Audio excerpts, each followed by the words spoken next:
Heavy Saint বার হয়েছে, Saint বার হয়েছে। আহা, নোটিয়া মাছটাকে আজকে গোটা গোটা রান্না করবো। ফেভারিট মাছ আমার নোটিয়া মাছ, আর আমাদের এখানে আবার নিহারে মাছ বলি।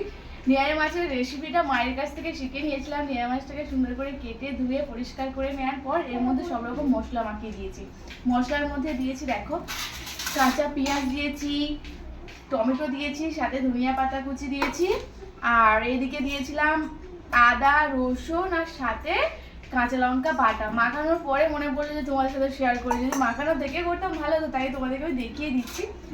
এর মধ্যে মশলার মধ্যে দিয়েছি হলুদ গুঁড়ো, ঝাল গুঁড়ো, জিরে গুঁড়ো দিয়েছি, গরম মশলা, লবণ, সব রকম মিক্সড করে একসাথে ভালো করে এই যে হাত দিয়ে চটকাচ্ছি সুন্দর করে।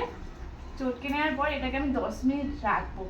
এত সুন্দর সেন্ট বার হয়েছে না, আহ জিভে জল চলে এলো। আমার ফেভারিট মাছ বলে কথা।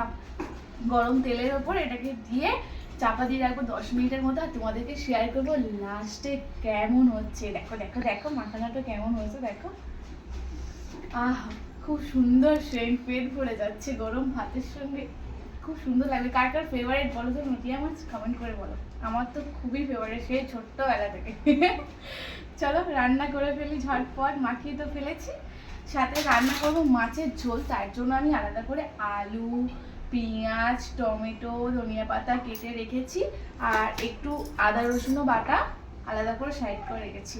রান্না করবো কাটা কুমড়ো মাছের ঝোল। দুপুরের মেনু আমাদের গরম ভাতের সাথে নোটিয়া মাছের ঝাল, আর সাথে গরম গরম মাছের ঝোল, আলু দিয়ে পেঁয়াজ দিয়ে কষা কষা মাছের ঝোল। চলে এসো সবাই, সবাই ঝটপট চলে এসো আমাদের পরিবারে।